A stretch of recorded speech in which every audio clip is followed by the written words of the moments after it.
But good morning, everybody, and welcome to this week's Mindful Morning with Dr. Matt Gloviak. And I'm especially excited here to introduce this week's special guest, Leslie Urbas. Leslie, it's a pleasure having you here on the show. How you doing today? I am fabulous. How are you? You know what? I'm doing quite well, and I'm especially excited to have you here. I've been enjoying the posts I've been seeing you make on LinkedIn, whether it's some of your written content, videos, and so on that you share. Really great stuff, and I'm so happy to have you here today. And for those of you who are tuning into this week's podcast here, I want to introduce Leslie, who's a registered dietitian. She's not afraid to tell it like it is, and that's why I'm especially excited to have her here.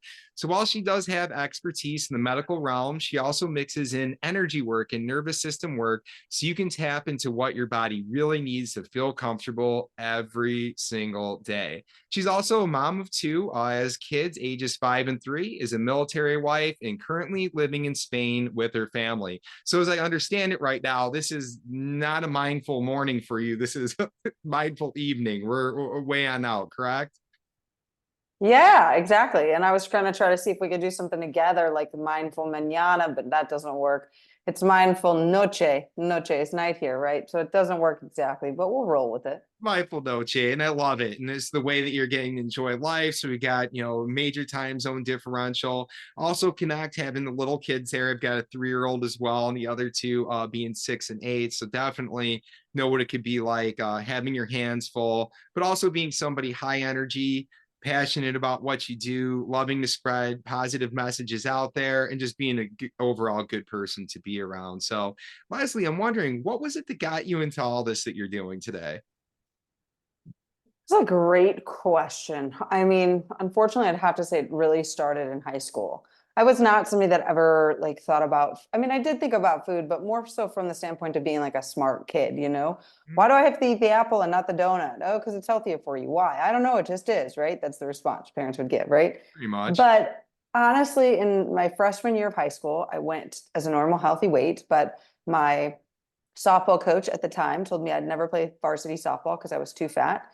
And a girl that I was in high school with and most of my classes told me that I would never be able to hang out with them because I was too fat to hang out with. Normal, healthy body weight. So at that moment, my H frame sports like body was like, I am going to morph you into this tiny petite thing, which obviously was never going to happen because you can't exactly change your frame like that. But I did not die trying. I tried as hard as I possibly could. I dieted more in high school than I would care to admit. I was actually 25 pounds heavier.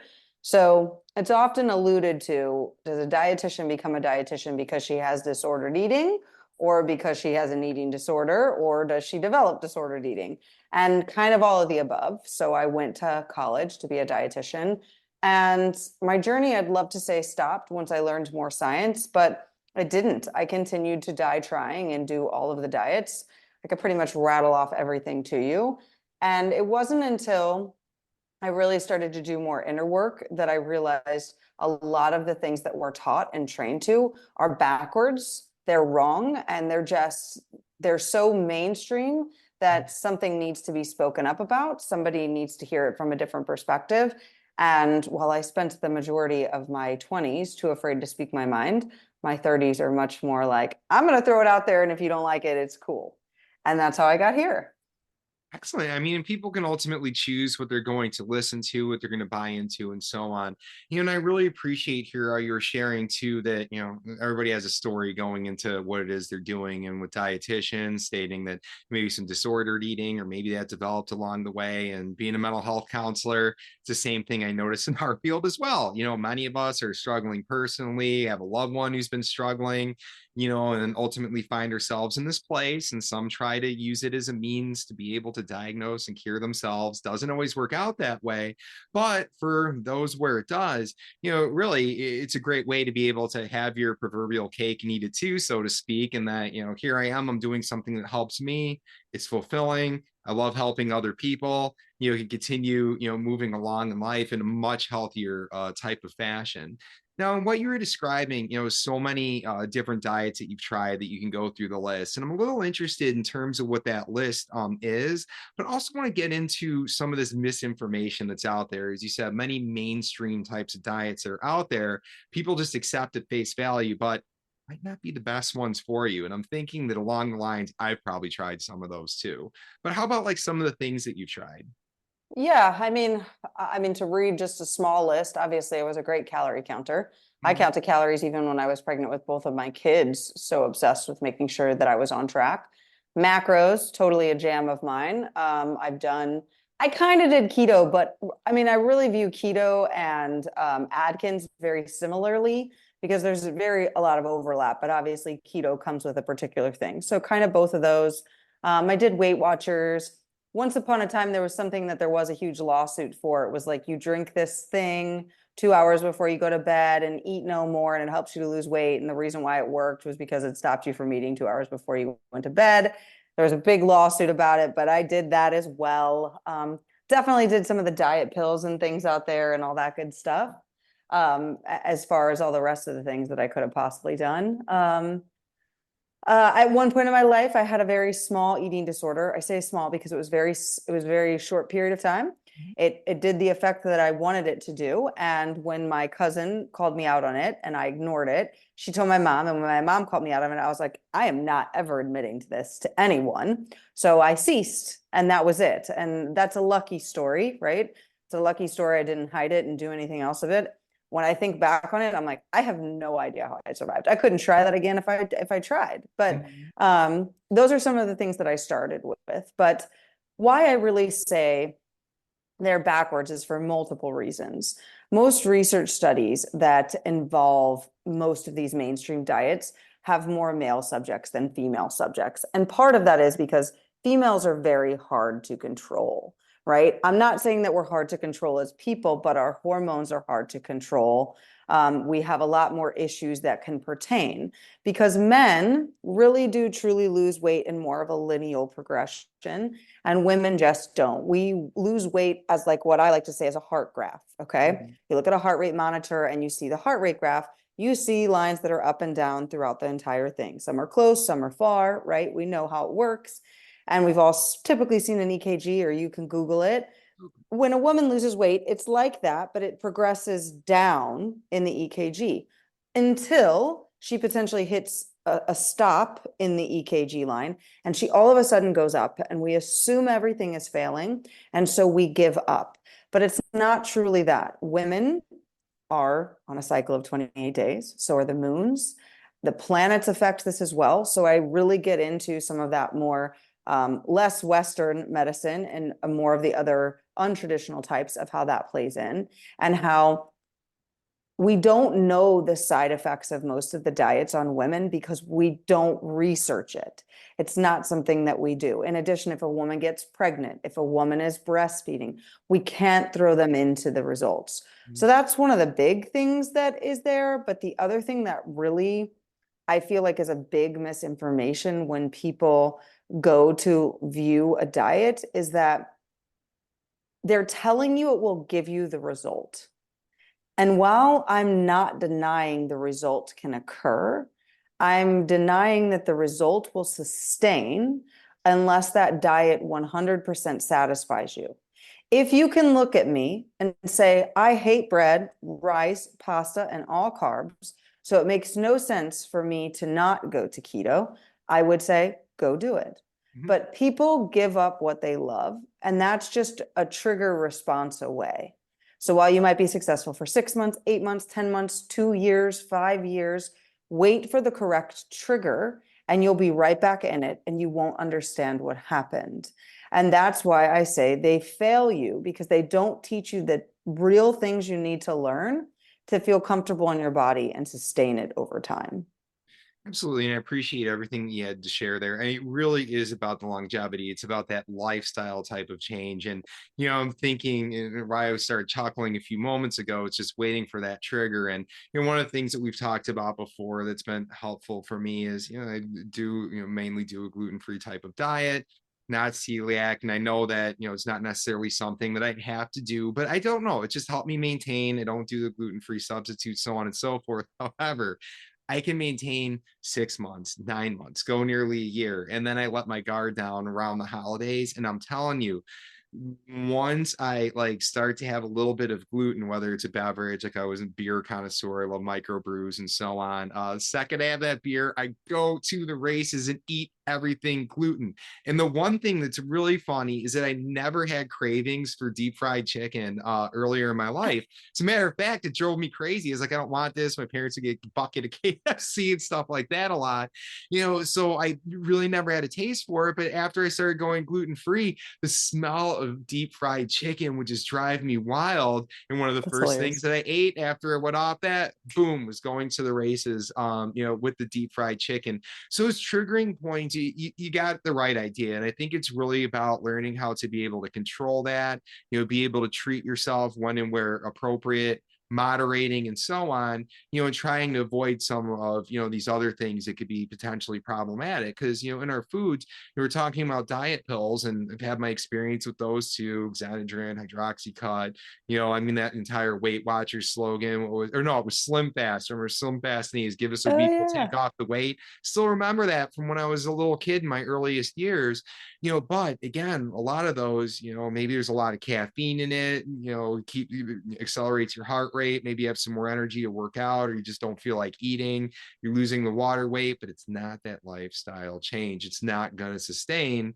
We have a major problem. And with a lot of those too, Food and Drug Administration, FDA, doesn't even look into these. A lot of these supplements, you don't really Mm-mm. know what you're getting. And we see No. people, time and time again, having all sorts of different physiological, mental, emotional complications from it, problems.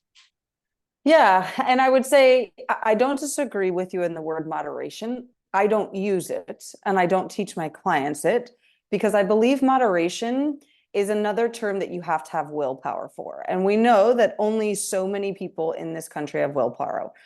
Technically, if you've ever learned a little bit about human design, only one type or two types of human design actually have willpower. The others legitimately don't. It's not something that's actually in their bodies potentially. So some people are like, I seriously have no willpower. Mel Robbins kind of talks about it as well. So I gear people towards when you say moderation, you give your brain a loophole to always believe that the amount you're having is moderation. So Sure. I teach more from a perspective of understanding the energy behind the food and being able to read if it's right for you. It doesn't mean that you don't eat gluten. It may mean that this bread is no, but this bread is yes. It may mean like maybe I'm avoiding more sugar and I'm walking down the fruit aisle and I'm like, okay, green apple, no, this red apple, yes, right? So as you can learn the tools, your body has an internal guidance system that is completely shut down when we are kids, unless you were raised in a house where you were allowed to be the kid that you are. Meaning you never heard you have to clean your plate. In order to have dessert, you have to have this. Absolutely not. No more of that. No, you can't eat that. No, you can't have that.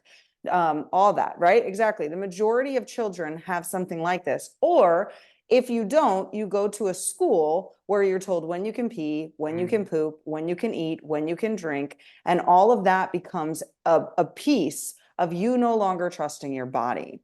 Your body saying, I'm hungry. I want to eat frozen blueberries. I say this because my son could eat a pound of frozen blueberries. Nice. And for a long time, my husband would get so frustrated. He needs more than that. I'm like, I'm going to let him trust his body. I don't care how many blueberries he eats. He's going to eat other things, which is very true. Our son literally will eat whatever he wants throughout the day. He has one very large meal of the day, and the rest are sometimes hit or miss. And I Mhm. don't ever make him feel bad for that because he's trusting his body and he's knowing what to eat. And that is more important. And because we lose that so young, we no longer trust our intuition of, I shouldn't eat that. Mom says, I cooked it, I made it, you eat it, right? And even when we're in our 30s, we're like, okay, I'm going to go to this party. And when mom offers me this, I'm going to say no. And mom comes and she offers it to us, and we're like, yeah, I guess I'm going to eat this. And then we Mm. put it in our mouth and we feel regret and we feel all these things. And I should have just said no, but I can't because it's my mom. These are ingrained things that are literally what is stopping us from succeeding. It's not moderation. It's not yes. It's not no. It's not the diet. It's the small pieces of taking back your own power to And know. internalized shame almost. And that's a major theme in mental health too. When you feel like completely Yeah. ashamed, I mean, it creates a lot of roadblocks, in different areas. And, I was laughing a little bit earlier when I raised my hand there a few moments ago, is that was the type of household that I grew up in. And, I hate to say it, but morbid obesity is something that does run in my family, especially when we consider like female lineage going through. But when I grew up, it was a household where, it was, yeah, eat whatever you wanted. It was an open refrigerator. I remember I used to have those little juice jugs that had like 30 grams of sugar. I have 6 of those a day. I was drinking half Those a are so gallon of good. milk. I would have cinnamon toast crunch, fruity pebbles. I can't even count the number of Totino's pizzas I've eaten, or the Mama Celeste Oh, frozen like microwave. I think my mom invented Easy Mac with mac with the Kraft mac and cheese when I was growing up. It was a free for all. And one of my favorite times of the week was looking forward to going, on Fridays, for instance. My dad would get paid. We would go to the bank, cash his check, my mom would take it. We would go to a fast food meal, and then we would go to the grocery store. And again, whatever you wanted, whatever chips, I'd always have those quarter bags of Cheetos and so on, and for a long time was able to really moderate that. But then, as it wasn't working out as much, it could be kind of problematic and so on. But I did find that, my body did ultimately become resilient, especially at that age when I was younger, because I was always running around, hanging out with my friends, whether it was playing a sport or tag or something along those lines. But it was hard trying to break out of some of that, especially because I would get that sweet tooth, as I was moving yeah. forward. Yeah, totally. Yeah. And there's nothing, that's the thing I like to tell people is that I've never taught my child what's right or wrong. Like this food is not right or wrong. This food is not good or bad. It really just is. And it's just based on you. You will see, like back when we lived in the States more so because they don't really have broccoli as a side here. But when we would read off the list, you can have French fries, mashed potatoes, broccoli, every time. My kids, broccoli, every time. Wow. Never trained them to do that. Never, ever did any of that. But you will see them fight over green beans as often as you'll see them fight over the last piece of chocolate. Wow. So why? Because I've never labeled it good or bad. I've had people label food to my children, and I'm like, I'm sorry, we don't teach that at our house. I'm like, if you want to eat that, you can. And like, it's okay. If you want to eat, there was actually a dietitian a long time ago who actually opened a candy shop. And she wrote a book about the day she opened the candy shop. She had 2 small boys. Every day the boys would come to the candy shop and want candy. She never stopped them. They could eat as much candy as they possibly wanted to have. And after 20 days, the boys didn't really want candy anymore. They had had their fill because they didn't need it. They were allowed to eat it, breakfast, lunch, dinner, etc. I'm the same way. My kids will wake up, they'll be like, I want a piece of candy. Sure, with your healthy breakfast. You can have it with your healthy breakfast. Because as you take the good and the bad off, it takes away the impulse to want more of what you feel is forbidden. Just like, Yeah, absolutely. like don't push the button. Whenever there's a sign that says don't push the button, every human goes, I want to push the button. Mhm. Like it doesn't matter if you're 2 or like 102. You're like, Straight I in the wonder water. what that button does. Like, I need to go push that button and find out what it does. Just because you're telling me don't, right? Mhm. And that's the thing. When you're telling them this is good, you can't have that. They're like, well, that's the thing I want more because you're telling me I can't have it, They right? start craving it. Yes. Exactly. So, I mean, we're set up this way. We're set up to fail, and then we're given diets that make us feel worse. And along the way, we've learned shame and guilt, especially if we were any sort of religion with it. And Mhm. then we feel even worse. All this compressing our nervous systems, compressing our energetic piece, and we feel like crud every day, and we can't do anything about it. So even when we are 100% following the diet, we still sometimes don't feel comfortable in our diet. We call that more like body dysmorphia, right? Yes. Where it's like, am I fat again? Like, I must be fat again. These pants are tight. I must be fat again, right? The things that are going on in your head, all because you've never actually been comfortable. You Mhm. followed something and you're afraid, just like a little kid, when you followed the steps and you fail once, it's taken away. It's true. So we're living out that pattern through our diets and through the way we are. And we're just following the things that we're taught because, oh, there's research on it. there's research on it, so it's got to be true. Hmm. Yeah. We find is that research is always canceling out earlier research again, again, again, again. Well, and that's one of the big things too, especially when it does come to the food industry. We established earlier is just so much misinformation that is out there, and some of the stuff that's labeled as being healthy for you isn't necessarily any healthier than anything else. I do like that idea that you were stating, and that the forbidden fruits, so to speak, is the thing that ultimately becomes the most desirable, for people. And we got to keep in mind too, as you said, when it comes down to that willpower, people are structured to go for reward, to go for pleasure, and to a great extent, that's an innate, protection mechanism. People would have foods that were high in sugar. Our ancestors, they would have more energy and so on. That was a good thing for survival. We love the taste of sugar. Our brain tells us more and more and more. But that's the truth with most anything else as well. Like you said, the forbidden stuff too. Beyond it tasting good, having the sugar, which activates that pleasure pathway, also knowing that there's some sneakiness to be able to get that makes it all the Yeah. more exciting, which enhances the reward. And then we go back through the cycle again and again and again. Yeah, totally. I like how you said the sneakiness. Yeah, that's a real thing. I've Mm-hmm. had parents that have seen me before, like, I'm finding wrappers in their bed. Mm-hmm.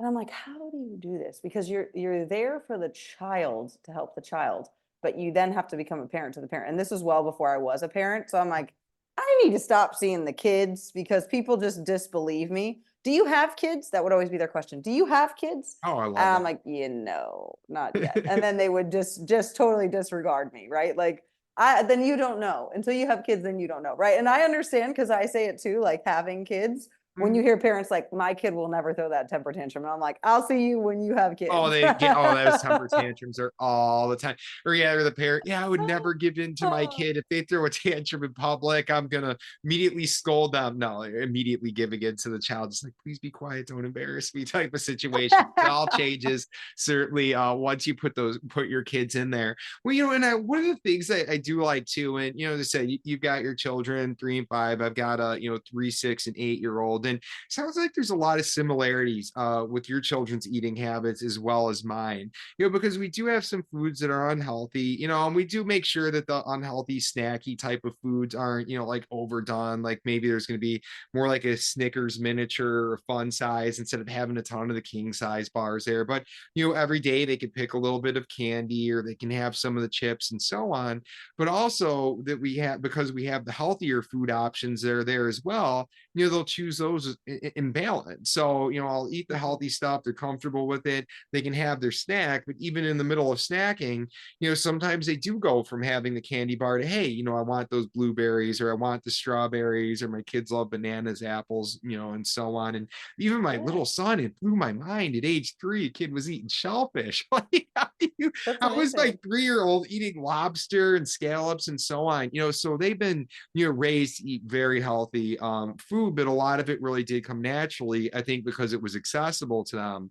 Whereas a big difference when I was growing up, and I don't want to just blame the 80s, but the 80s are the healthiest decade in the world there. And, my parents did have the laissez-faire, eat what you want. My parents would make a meal if I didn't want it. Okay, make yourself a frozen mac and cheese, whatever it is you want to do. But I think one of the big problems between the household I'm raising my children in, where my parents raised me at, was that there are the healthier options that are there too, for them. There's plenty of apples, plenty of bananas. We have our vegetables. They see us eating salads. They see us eating the soups and so on. So they're curious. They try it. They like it. We'll make it taste as good as possible. A lot of home cooked meals, and, family dinner time is a big thing for us, regardless of how busy I get. Almost always we eat dinner together as a family. But having, the options available, I think has been something that's been really helpful for the family. So I can have some of my sweets, eat the healthy stuff. And then I notice when they go out with their friends, or we go to a restaurant, or they're with other family, it's the same type of thing. They almost have it stuck in their head. Well, for me to eat the candy, I've got to eat the healthy thing too. And, if they only eat the candy when they're with, like, let's say my mom, who'll give them a lot of that, the sweets and so on, grandma, following along with that, Yeah. they'll come home and say, hey, I ate a lot of sweets. What kind of healthy thing can I eat? And it's really surprising for me to see them, being like this, or even drinking a lot of water. They would rather have water. They like the taste of soda, soda pop, whatever you want to call it, but they would much rather have the water because they realize that their body feels different after having the water. Wow, I have more energy and like I feel good. And, I can't really describe it quite as well as, we'd be able to here and now, but they know the difference. So it's been an interesting shift that I've noticed, with my generation here.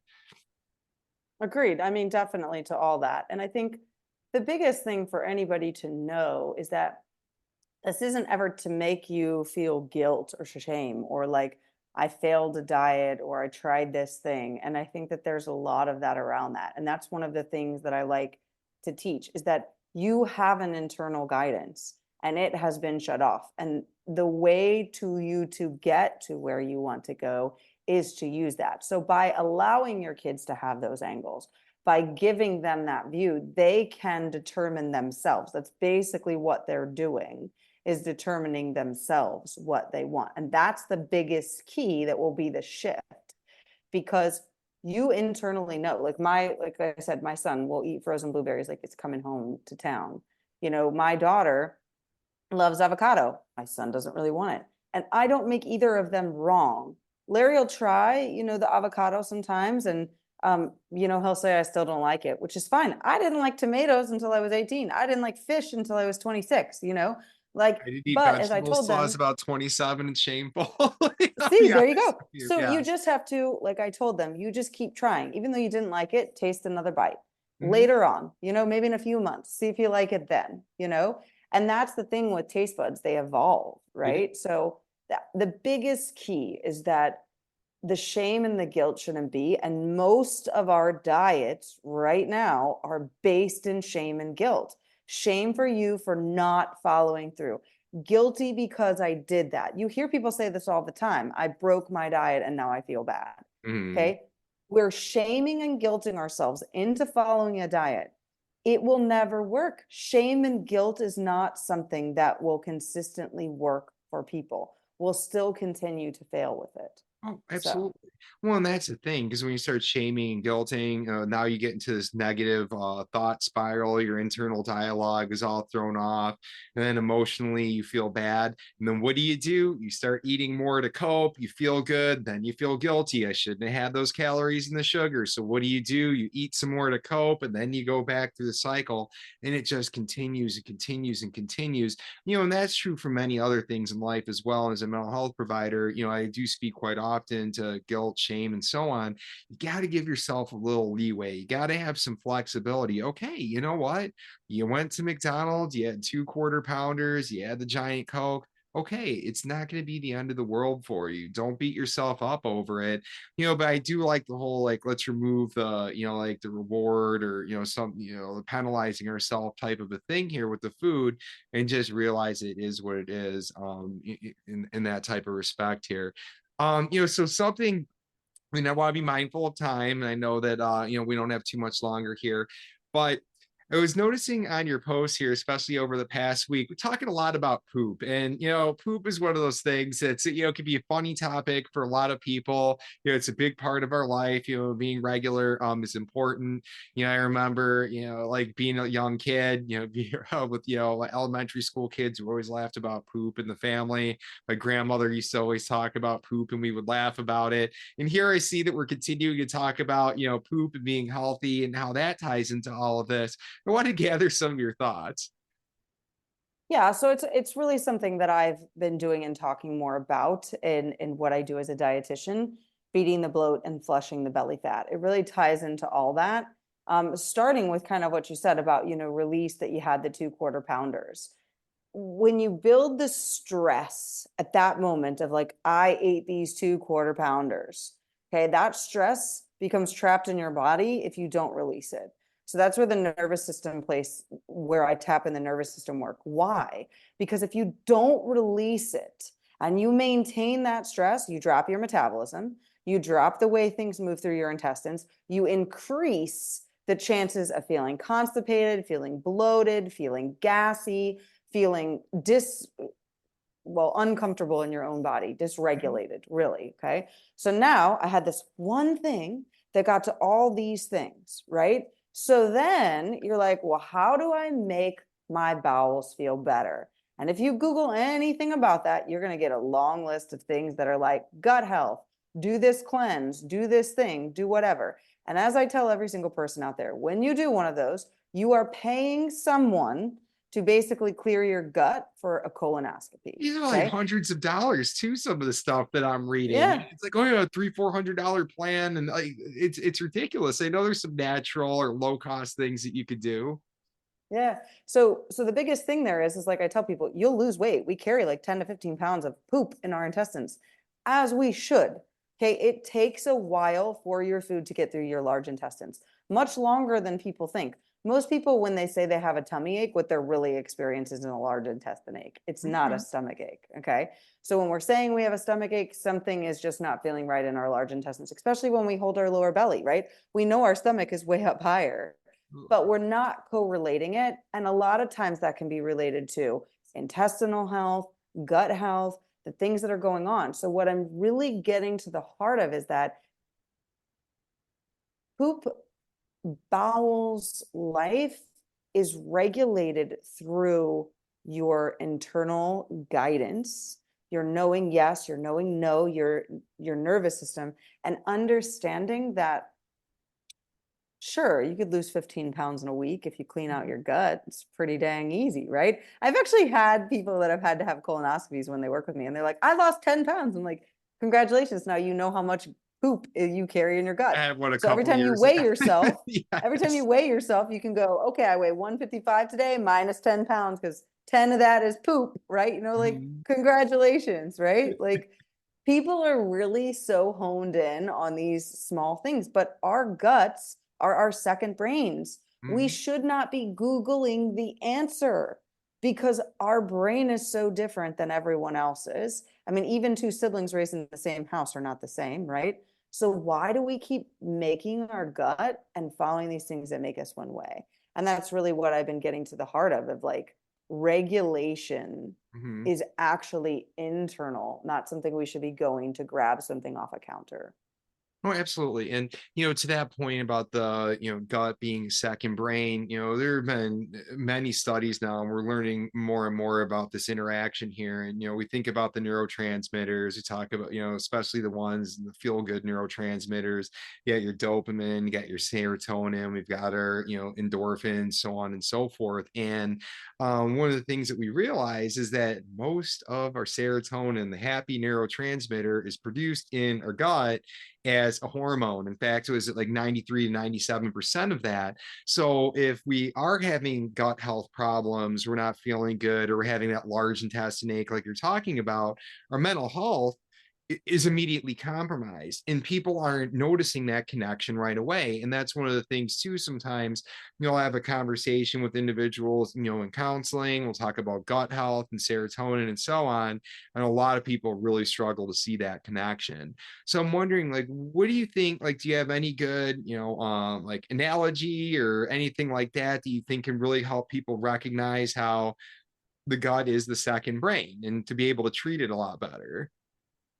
So I typically have most of my clients when they're going to use food as Mhm. comfort, I have them go to a breathing exercise, whichever breathing exercise they want to do. I have quite a few, but I'll teach one here. I was actually taught this through another person. It's nostril breathing. So most people find better comfort when you actually stick your finger up your nose, which I Mhm. won't do here. But if you place like one finger from your right hand on your right nostril and you breathe in, and then you hold your breath in and switch to a left finger on your left nostril while you breathe out. And you do that consistently 5 times. So, right finger in, breathe it in, hold it in, switch to your left. Do it again a third time.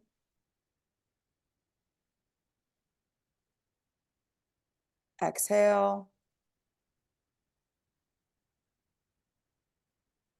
And a fourth time.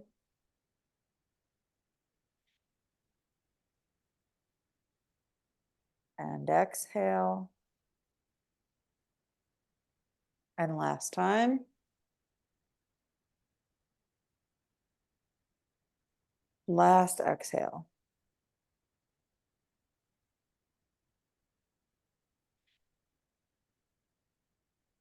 What you do when you do it for 5 times, you feel good, right? You feel Mhm. good automatically.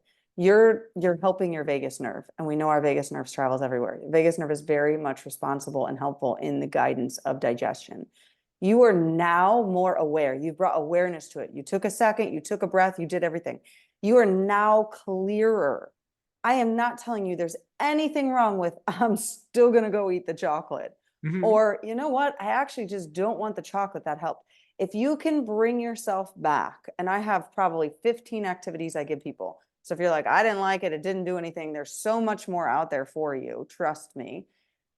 But to bring yourself to that moment, one, you will start to release some of the gut tension and you won't desire that serotonin anymore because you're giving it to yourself before. And the food won't have as much power.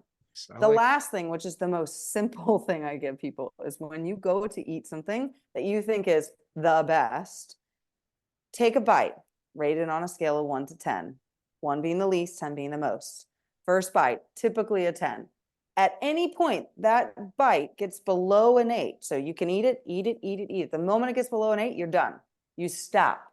I don't care if you go back 4 minutes later and try it again. Take a bite, it's a 10. So I eat again. Okay. Okay. Till I get to an 8. Then I stop. If you were to do that, you would process. Most of us enjoy bite 1, kind of bite 2, maybe bite 3. And then we don't enjoy the product again until it's the last bite. Oh my God, it's over. Mhm. And that's where the serotonin kicks in, right? Believe Because it gave us the response, but now the serotonin is like, well, it's over. Well, we need more, right? Mhm. But if we could bring the awareness to these other exercises, we would no longer be addicted to the response because we're getting it through a natural high, quote unquote. Absolutely, and I love that. Alternate nostril breathing, and I like too how you were saying that there's so many different breathing strategies that you can do. And as clinicians, sometimes when I'm working with counselors in training, my graduate students, and so on, they'll do mock clinical sessions, and they'll tell the client, "Oh, well, why don't you just try a deep breathing strategy, and we'll check in with this next week?" And I'm like, "Whoa, whoa, tap the brakes here. Like, what deep breathing strategy are you talking about?" "Oh, I don't know. Are we talking about box breathing, belly breathing? There's like breath counting. You have those alternate nostril breathing. So many. I didn't realize these were all there. Well, you need to Yeah. realize these exist because not everyone is going to resonate with your client. And it's about ultimately finding what works for you. And, I 100% agree that the alternate nostril breathing that we just did worked very well. It does for me. But a lot of clients I'll work with will start cracking up laughing. This is weird. I'm never doing this. I'm like, let's tap the brakes. Let's try to find the value in this here again. We do it and they do, but then they don't continue with it. So it is going to be about, finding what ultimately works for people. I think that's the big message of what we've got, going on here. Physiologically, we're all different. Mentally, we're all different. We perceive and respond to the world differently. So that means there is no one size fits all approach to any of this. It is about finding what works for you. But I really think that what you just shared here a moment ago was absolutely brilliant with the mindful eating. Right now it's a 10. Okay, green light, I can continue. 9, green light, continue. It's about a 6. This is really how we do, maximize eating, especially if we're eating for enjoyment. And a lot of times I go to nice restaurants. I do consider food kind of a form of entertainment for me here. Yeah. Sometimes, try to be Heck yeah. mindful, chew as much as possible, and so on.